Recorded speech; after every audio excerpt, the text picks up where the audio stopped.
আসসালামু আলাইকুম। আমি মোহাম্মদ কামরুজ্জামান। আমি আমার অভিজ্ঞতার আলোকে ভিডিও তৈরি করি।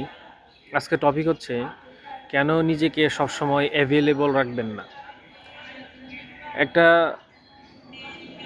একটা বিষয় দেখেন, বাজারে যে সমস্ত পণ্য, হ্যাঁ, যে সমস্ত শাকসবজি, যেটাই মনে করেন, যে কোনো এভরিথিং, যে কোনো কিছুই যেটা খুব বেশি অ্যাভেলেবল, এটার দাম খুব বেশি একটা বাড়ে না। এটা সবসময় এটা নর্মাল রেঞ্জে একটা দাম থাকে। আসলে এটা কতটুকু পাওয়া যাইতেছে তার উপর ভিত্তি করে দাম নির্ধারিত হয়। তাই খুব বেশি নিজেকে অ্যাভেলেবল রাখাটা উচিত হবে বলে আমার মনে হয় না। এখন কথা হচ্ছে, এটা একটা বেসিক কনসেপ্ট, অবশ্যই ক্ষেত্র বিশেষে কিছু মডিফাই করে আপনাকে ব্যবহার করতে হবে।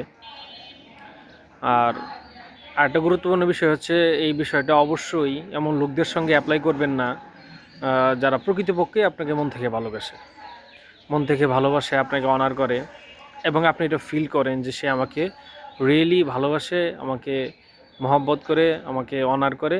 সে সমস্ত লোকদের ক্ষেত্রে এই পদ্ধতি আপনারা অ্যাপ্লাই করবেন না। আসসালামু আলাইকুম।